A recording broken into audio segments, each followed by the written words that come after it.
Hi, and welcome to Chef Ray's Treasures of Food.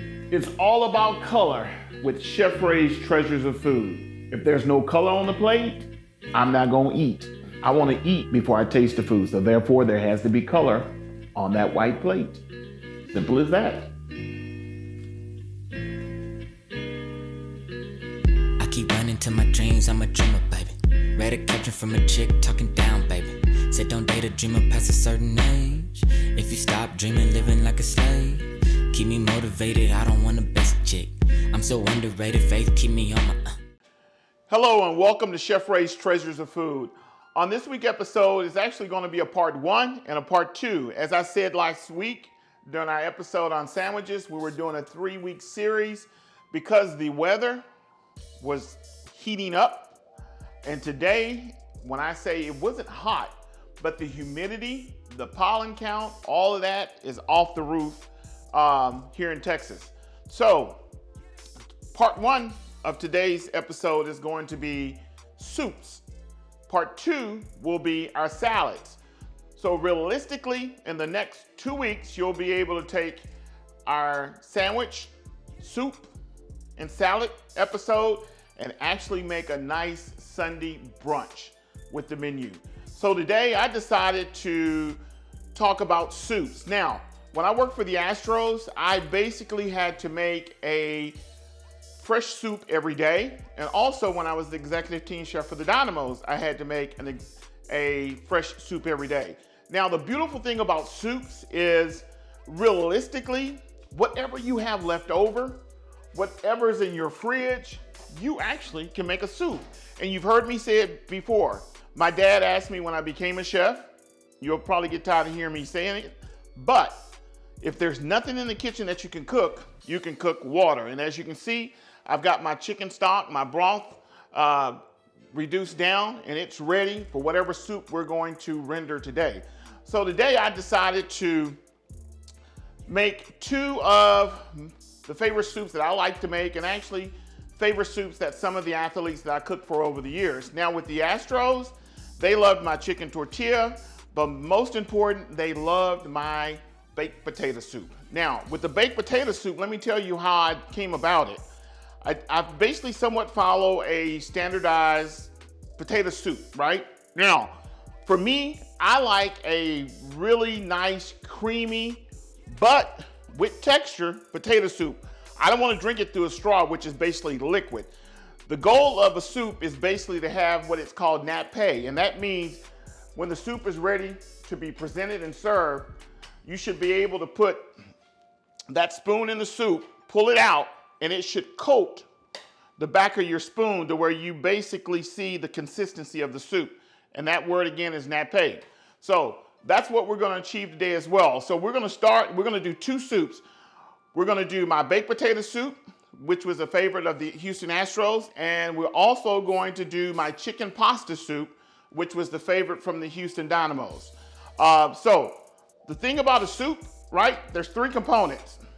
You have 3-part liquid, 2-part vegetable, 1 part dairy. Now, and that's finishing. What makes a good soup? It's all about reduction time, but most important, it's all about the vegetables. And as you can see, I have celery, bell pepper, shallot, garlic, onions, green onions. There's some parsley in there. We're going to throw some carrots in there. We're going to throw some red onions in there as well. And we're going to start with that. And that basically is going to produce what they call aromatics, which is the flavors. Alrighty, so we're going to start both our soups with our vegetables. So we're going to take some olive oil here to our pots. And ideally, I tell people when you go to make a soup, spend a little extra money and buy you at least 1 nice stainless pot. So we're going to add our veggies.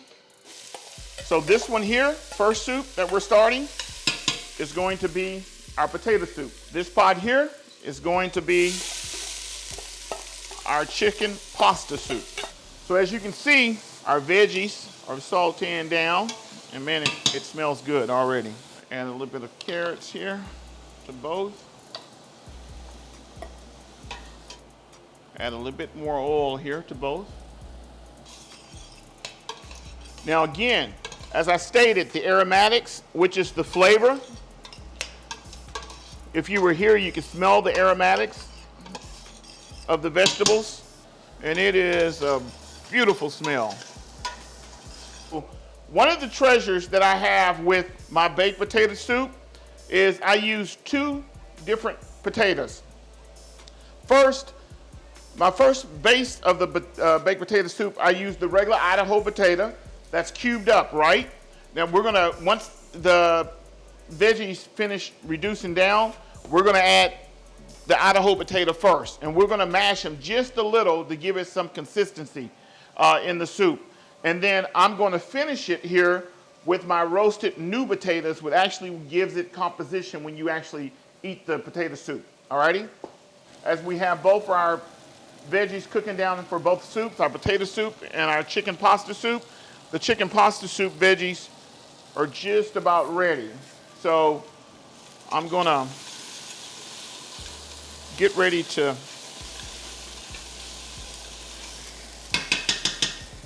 add our chicken stock. We've got our stock, and we're gonna let it reduce down some here. For our potato soup, our veggies are just about ready here. And what I'm gonna do, I'm actually gonna pull it off the burner for a second to add my potatoes. So I'm gonna pull it forward here, and I'm gonna add my Idaho potatoes here. And as I stated, I'm gonna take my masher here. I'm gonna mash them just a little because I'm gonna add our chicken stock next. And the reason why I'm mashing them is that it's actually going to use, it's almost gonna be like part of our broth to make it creamy, because keep in mind, I'm gonna finish them with our roasted potatoes. We're gonna add 3 cups of our chicken stock here. Let's get it in here. And I'm going to add some bacon to our soup here, to the potato soup.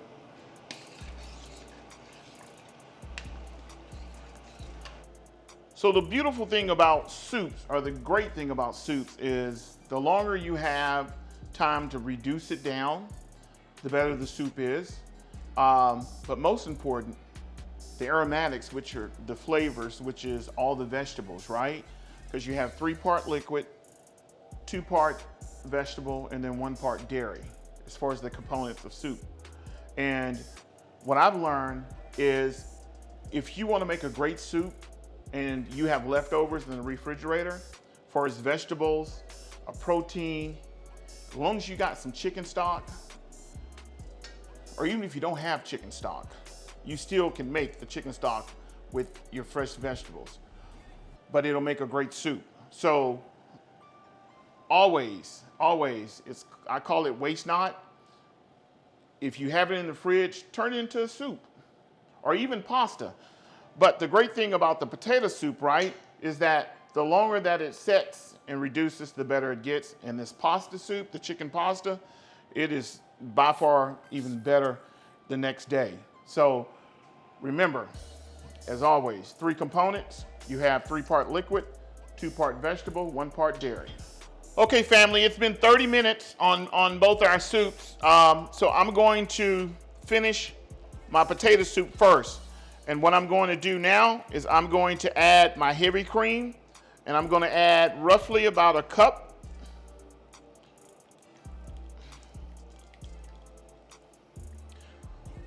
Our potato soup looks really good as far as consistency.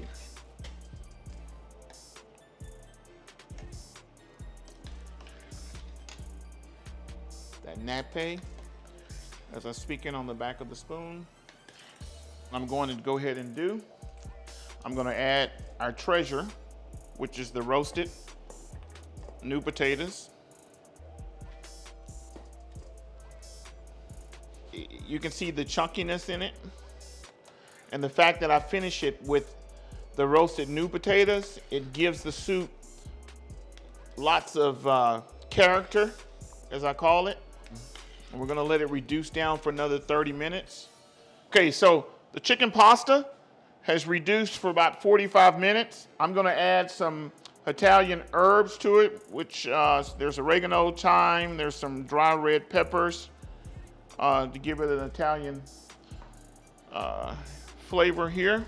And we're gonna add our grill off chicken breast and just cube it up. We're gonna add about a half a pound of chicken. Okay, so now I'm gonna add my cream to the chicken pasta soup. You can literally see all the flavor in the soup.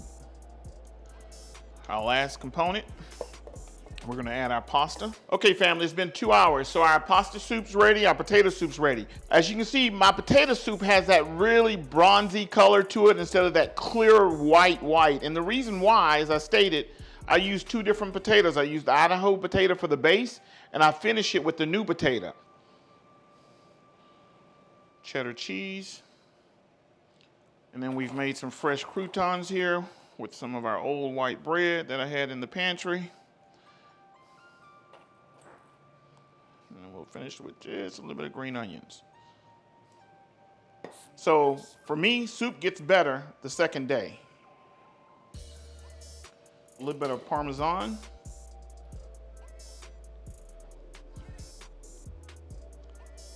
Three-part liquid, 2-part vegetables, which is whatever vegetables you want to start your soup with, and then 1 part dairy. So don't let the warm weather discourage you. It does not have to be cold to have a nice pot of soup.